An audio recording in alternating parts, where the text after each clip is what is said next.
Hello students, we were studied about infinite series, definition of infinite series, then partial sum, then behavior of an infinite series. After that we have done so many examples. In the previous lecture we were studied about positive term series, then Cauchy's criteria for convergence of series of positive terms. After that we have done one example based on Cauchy criteria for convergence of series and after that we have done important theorem, then most important theorem and necessary condition for the convergence of series, and then example, counter example for converse, then note 1, note 2, note 3. Today in this lecture, that is lecture number 4th, based on infinite series, we will start again with the help of notes, note 1, note 2, note 3, because these notes are very important. The necessary condition for the convergence of a series states that if the series is convergent, then nth term की जो limit होगी वो पक्का zero होगी, और ये जो condition है ये पक्का होल्ड करेगी for all types of convergent series, not only for positive term series but for all types. Okay. Second condition, the converse part may or may not be true. This means not necessarily true. If the limit of nth term is equal to 0, then it is not necessarily the series may converge. It may converge or it may diverge. ठीक है, उसके लिए हमने examples काफ़ी ली थी. ठीक है, काफ़ी एग्जांपल्स हम कर सकते हैं. ओके. सो नोट नंबर 3 क्या था कि अगर कोई, मैंने आपको क्या कहा पहले कि सीरीज कन्वर्ज करेगी देन उसकी nth टर्म की लिमिट पक्का 0 होगी. अगर nth टर्म की लिमिट 0 नहीं होगी देन डेफिनेटली जो सीरीज है वो कन्वर्जेंट नहीं होगी. तो इसके लिए एग्जांपल मैंने तैयार की हुई है. Show that the series 1.2 plus 2.3 plus 3.4 plus 4.5 plus 5.6 plus 6.7 plus so on. ठीक है, ऊपर हमने जो न्यूमरेटर्स रखे हैं वो रखे हैं नेचुरल नंबर्स, जो डिनोमिनेटर्स रखे हैं वो सक्सेसर रखे हैं. ठीक है, तो मतलब 2 से शुरू करेंगे. अगर 1 है तो वो अगला सक्सेसर है, 2 का अगला सक्सेसर, 3 का अगला, 4 का अगला, 5 का अगला, 6 का अगला, वैसे ये सीरीज रखी हुई है. बोलता है इसको प्रूव करना है कि ये नॉट कन्वर्जेंट है. तो देखिए, अगर इसी सीरीज की अगर मैं nth टर्म की लिमिट को नॉन जीरो बता दूं then definitely it will be not convergent according to note 3. तो ये एग्जांपल देखिए. Okay, solution. तो first of all let the given series be, उसको हमें नामकरण करना है. नोटेशन क्या होती है? Summation an n from 1 to infinity is equal to 1.2 plus 2.3 plus 3.4 plus 4.5 plus so on is equal to summation. This means generalise कैसे होगी? n upon n plus 1. अगर ऊपर n है तो नीचे उसका सक्सेसर है n प्लस 1. अगर ऊपर 1 है तो नीचे 2 आएगा, अगर 2 है तो 3 आएगा. तो इसकी nth टर्म क्या बन जाएगी? n अपन n प्लस 1 बन जाएगी. Okay, here an is equal to n upon n plus 1. Now इस nth टर्म की लिमिट हमें नॉन जीरो चाहिए, तभी जाकर जो नॉट कन्वर्जेंट बनेगा. Limit of nth term is equal limit of n upon n plus 1 is equal limit of n upon, यहाँ से हमने n कॉमन निकाल दिया, अंदर क्या बचा? 1 plus 1 by n, n cancel होगा. लिमिट 1 अपन 1 प्लस 1 बाई n. जैसे ही लिमिट डिनोमिनेटर पे अप्लाई होगी, क्योंकि जो न्यूमिनेटर वो तो कांस्टेंट है, 1 है, तो लिमिट ऑफ 1 तो 1 ही आ जाएगी. अपान इसकी लिमिट क्या आएगी? 1 प्लस 1 पन n इन्फिनिटी जाएगा, 1 पन इन्फिनिटी 0, तो 1 प्लस 0 1, 1 पन 1 क्या बन जाएगा? 1 बन जाएगा. तो लिमिट ऑफ nth टर्म क्या बन रही है? 1 बन रही है, यानी कि नॉन जीरो बन रही है. सो दैट्स व्हाई सिंस तो लिमिट अगर नॉन जीरो है therefore the given series is not convergent according to note 3. ठीक है, अगर सीरीज कन्वर्जेंट है तो nth टर्म की लिमिट 0 होगी. अगर nth टर्म की लिमिट नॉन जीरो है तो डेफिनेटली जो सीरीज होगी वो नॉट कन्वर्जेंट होगी. तो ये क्राइटेरिया होता है इसको चेक करने का. ठीक है. ओके, अगर देखिए theorem, very important theorem, very important theorem. A positive term series, ऐसी सीरीज जिसकी सारी के सारी टर्म्स पॉजिटिव हों, और वो सीरीज जो है पॉजिटिव टर्म सीरीज है, या तो कन्वर्ज करेगी या तो डाइवर्ज करेगी प्लस इन्फिनिटी को. जो पॉजिटिव टर्म सीरीज होती है आइदर कन्वर्जिस और डाइवर्जिस टू इन्फिनिटी, प्लस इन्फिनिटी. ठीक है, तो ये मतलब पॉजिटिव टर्म सीरीज हमेशा या तो कन्वर्ज करेगी, अगर कन्वर्ज नहीं करेगी यानी कि डाइवर्ज करेगी तो पक्का प्लस इन्फिनिटी को डाइवर्ज करेगी। इसका हम प्रूफ बताते हैं। ओके, तो प्रूफ। ओके, अब देखो पॉजिटिव टर्म सीरीज की मेरे पास दो एग्जांपल्स माइंड में आ रही हैं। प्रूफ करने से पहले मैं तो थोड़ा एग्जांपल से आपका इसका प्रूफ इजी करने की कोशिश करता हूँ। तो प्रूफ जो पॉजिटिव टर्म सीरीज, मैं दो ऐसी पॉजिटिव टर्म सीरीज लूँगा, माइंड में मेरे आ रही है वो सीरीज, पॉजिटिव टर्म सीरीज लूँगा, मैं बता दूंगा कि वो कन्वर्ज कर रही है एक सीरीज और दूसरी वाली क्या कर रही है, डाइवर्ज कर रही है और प्लस इन्फिनिटी को ही डाइवर्ज करेगी। For example summation n, summation n मतलब 1 + 1 1 + 2 + 3 + so on, sum of natural numbers. तो ये तो डाइवर्ज कर रहा है किसको, प्लस इन्फिनिटी को। तो ये पॉजिटिव टर्म सीरीज है। जब मैंने एग्जांपल दी थी आपको पॉजिटिव टर्म सीरीज की, summation n from 1 to infinity, तो 1 + 2 + 3 + so on। तो each and every term of this series is positive, so it is a positive term series and it diverges to plus infinity, 1 + 2 + 3 + so on, it goes towards plus infinity, so it diverges to plus infinity। ये तो मेरी यहाँ example fit बैठ गई। But आपको जब proof कर रहा था एग्जाम्पल नहीं देनी होती, बट मैं ऐसे आपको बता रहा हूँ कि कैसे सीरीज बनेगी।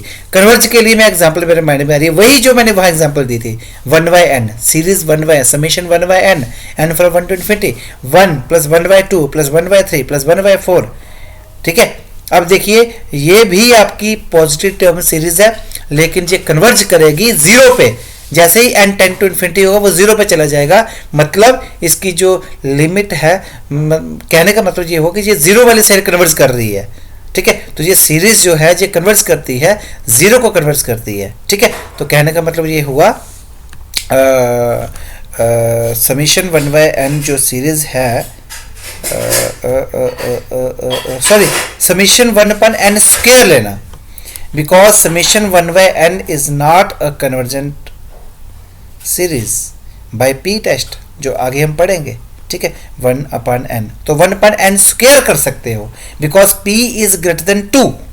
दिस मीन्स 1/n², मतलब 1/1² + 1/2² + 1/3² + 1/4², ये एक ऐसी सीरीज है जो कन्वर्ज करती है। ठीक है, ओके, तो ये है आपकी अब positive term series either converges or diverges to plus infinity. इसका प्रूफ देखते हैं। तो ध्यान से सुनिएगा, बात वहीं की वहीं, कि अगर कोई पॉजिटिव टर्म सीरीज को हमने कन्वर्ज करवाना है या डाइवर्ज करवाना है प्लस इन्फिनिटी को, ऑलवेज वो करती ही कन्वर्ज है या डाइवर्ज करती है प्लस इन्फिनिटी को, तो पॉजिटिव टर्म सीरीज का जो बिहेवियर है वो किस पे डिपेंड करेगा, nth पार्शियल सम की सीक्वेंस पे डिपेंड करेगा। This means let summation an be a positive term series and sn be its nth partial sum. साथ ही साथ हम उसका nth पार्शियल सम ले लेंगे। देन nth पार्शियल सम का मीनिंग होता है sum of first n terms, a1 + a2 + so on + an। तो n+1 टर्म जो n+1 जो बनेगा वो बनेगा सम ऑफ n+1 टर्म्स, वो बनेगा a1 + a2 + so on to an + an+1। तो सम ऑफ फर्स्ट n टर्म्स वो क्या बन जाएगा, sn बन जाएगा, प्लस ये n+1 टर्म साथ में आ जाएगी एज ए, जैसे किसी का फ्रेंड साथ साथ चलता है। ओके, तो ये sn+1 = sn + an+1 आ जाए। ठीक है, यहाँ से आप क्या निकाल सकते हो, sn+1 - sn = an+1, और आपको पता है कि an+1 पॉजिटिव है। क्यों, जो सीरीज जो ली है वो पॉजिटिव टर्म सीरीज ली हुई है, उसकी हर एक टर्म पॉजिटिव होगी, a1 positive, a2 positive, a3 positive, an positive, an+1 positive, सारी पॉजिटिव। तो an+1 पॉजिटिव है फॉर ऑल n। क्यों, because given series is a positive term series. तो इसका जो डिफरेंस जो है वो भी पॉजिटिव आ गया, तो sn+1 के आगे ग्रेटर देन sn आ गया, इसको यहाँ राइट पे शिफ्ट किया फॉर ऑल n। तो ये कंडीशन कब बनती है, मतलब जो अगली वाली टर्म्स जो हैं वो पिछली वाली टर्म से कब बड़ी होती है, जब वो मोनोटोनिकली इंक्रीजिंग सीक्वेंस हो, मतलब sn+1 ग्रेटर देन sn, मतलब s2 s1 से बड़ी होगी, S3 S2 से बड़ी होगी, S4 S3 से बड़ी होगी। तो ये बन गई सीक्वेंस, कौन सी बनेगी, मोनोटोनिकली इंक्रीजिंग बन गई। ठीक है, नाउ अब देखिए मोनोटोनिकली इंक्रीजिंग सीक्वेंस याद आना चाहिए आपको सेकंड यूनिट का मोनोटोन कन्वर्जेंस थ्योरम।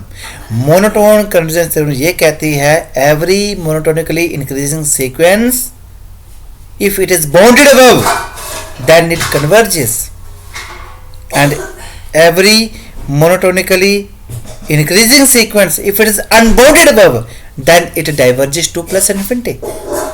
ठीक है, ये हमने किया था. ठीक है, तो now there will be possibility of two cases. अब देखो ये मोनोटोनिकली इंक्रीजिंग तो है, सॉरी बेटा एक मिनट, कहाँ चले गए?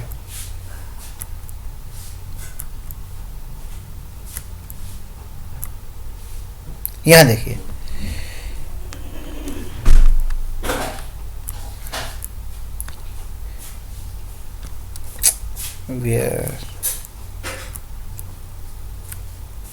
ये देखिए, अब ये मोनोटोनिकली इंक्रीजिंग सीक्वेंस तो है. अगर ये बॉन्डेड अबव हो जाती है, हम कहेंगे ये कन्वर्ज करेगी, हमारी एक चीज़ प्रूव हो जाएगी. अगर ये बॉन्डेड अबव नहीं होती, अनबॉन्डेड अबव होती है, तो ये डाइवर्ज कर जाएगी प्लस इन्फिनिटी को by using monotone convergence theorem.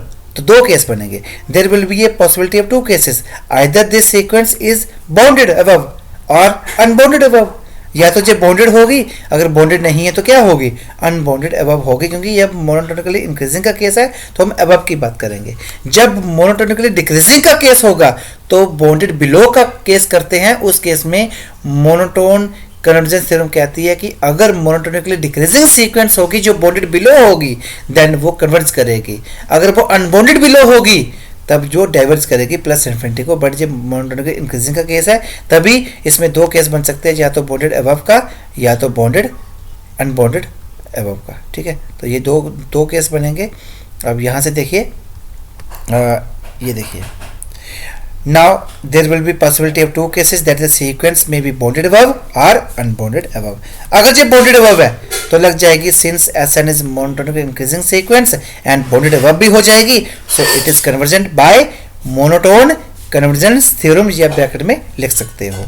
अगर आपकी sequence of partial sum converge करके by using monotone convergence theorem, then जो गिवन सीरीज है वो भी कन्वर्जेंट कर जाएगी. आपका एक तो प्रूव हो जाएगा. सेकंड केस, अगर वो सीक्वेंस बॉन्डेड अबव नहीं है, यानी कि अनबॉन्डेड अबव है, उस केस में मोनोटोनिकली इंक्रीजिंग सीक्वेंस तो वो है ही और साथ में अनबॉन्डेड अबव हो गया. सो बाय मोनोटोन कन्वर्जेंस थ्योरम वो क्या कहती है? वो डाइवर्ज करेगी प्लस इन्फिनिटी को. अगर sequence of partial sum diverge करेगी प्लस इन्फिनिटी को, देन जो गिवन सीरीज है वो भी डाइवर्ज कर जाएगी प्लस इन्फिनिटी को. Hence positive term series either converges case 1 से और diverges to plus infinity case second से. ये आपको प्रूव हो गया. अब ये कंसेप्ट माइंड में ध्यान रखना. From the competitive point of view, net select, कहीं भी अगर आपने कोई एग्जाम क्वालिफाई करना है, एंट्रेंस क्वालिफाई करना है, तो ध्यान रखना positive term series either converges or diverges to plus infinity. Okay, तो ये आ गया आपका. क्रॉलरी क्या निकल के आई? If a n is a positive terms for all n, a1 positive, a2 positive, a3 positive, सब positive, and limit of nth term is non-zero, then the series क्या होगी? डाइवर्ज करेगी प्लस इन्फिनिटी को. क्योंकि अभी हमने ऊपर किया था कि जो पॉजिटिव टर्म सीरीज है या तो वो कन्वर्ज करती है या तो वो डाइवर्ज करती है प्लस इन्फिनिटी को. अब ये कह रहा है क्रॉलरी निकल के आ रही है. अगर ए एन पॉजिटिव है, दिस मीन्स अगर ए एन की कोई सीरीज बनेगी वो बनेगी पॉजिटिव टर्म सीरीज. अगर पॉजिटिव टर्म सीरीज और limit of nth term non zero है तो वो है, मैंने आपको बताया था कि वो नॉन कन्वर्जेंट हो जाती है सीरीज. तो नॉन कन्वर्जेंट मतलब डाइवर्जेंट हो जाएगी और डाइवर्ज करेगी प्लस इन्फिनिटी को, क्योंकि पॉजिटिव टर्म सीरीज है. डाइवर्जेंट तो ऐसे प्लस इन्फिनिटी को भी कर सकती है, माइनस इन्फिनिटी को भी कर सकती है. लेकिन अभी हमने थ्योरम की पॉजिटिव टर्म सीरीज या तो कन्वर्ज करती है या तो डाइवर्ज करती है प्लस इन्फिनिटी को. लेकिन जो कन्वर्ज तो नहीं कर रही, क्योंकि लिमिट ऑफ nth टर्म अगर नॉन जीरो है तो जो कन्वर्ज नहीं कर रही तो क्या करेगी? डाइवर्ज करेगी प्लस इन्फिनिटी को. ये क्रॉलरी निकल के आएगी. ठीक है, अब देखो प्रूफ क्या है इसका. Since a n positive term है for all n, a1 positive, a2 positive, a3 positive, सब पॉजिटिव, देन जो गिवन जो सीरीज बनेगी ए एन की हेल्प से वो क्या बनेगी? पॉजिटिव टर्म सीरीज बनेगी. और आपको पता है कि जो पॉजिटिव टर्म सीरीज है या तो वो कन्वर्ज करती है या तो वो डाइवर्ज करती है प्लस इन्फिनिटी के. ये ब्रैकेट में मैंने लिखा हुआ है. अब positive term series either converges or diverges to plus infinity. लेकिन आपको गिवन क्या दिया क्रॉलरी में? Limit of nth term non zero दी है, गिवन दी है. दिस मीन जो सीरीज है वो कन्वर्ज नहीं कर रही है by above theorem, necessary condition के हिसाब से. ठीक है, तो दिस मीन्स वो सीरीज कन्वर्ज नहीं कर रही है. अगर वो कन्वर्ज नहीं कर रही है तो क्या करेगी? फिर वो डाइवर्ज करेगी प्लस इन्फिनिटी पे एज पर गिवन कंडीशन. ओके, तो ये आपका प्रूफ हो गया क्रॉलरी का भी. Hence the series diverges to plus infinity. Okay, तो ये आपकी एक और थ्योरम हो गई. अब हम लास्ट थ्योरम करेंगे इस टॉपिक में, इस लेक्चर में, और बाकी हम अगले लेक्चर में प्रिपेयर करने की कोशिश करेंगे। थ्योरम क्या है? The necessary and sufficient condition for the convergence of A positive term series is that the sequence of its partial some is bounded above. अब ध्यान से सुनिएगा, necessary and sufficient condition. Necessary condition क्या थी कि series converge करती है तो उसका जो nth टर्म का जो पार्शियल सम है, बेटा ये हम जो थ्योरम है जी हम अगले लेक्चर में प्रिपेयर करेंगे। Okay, thanks.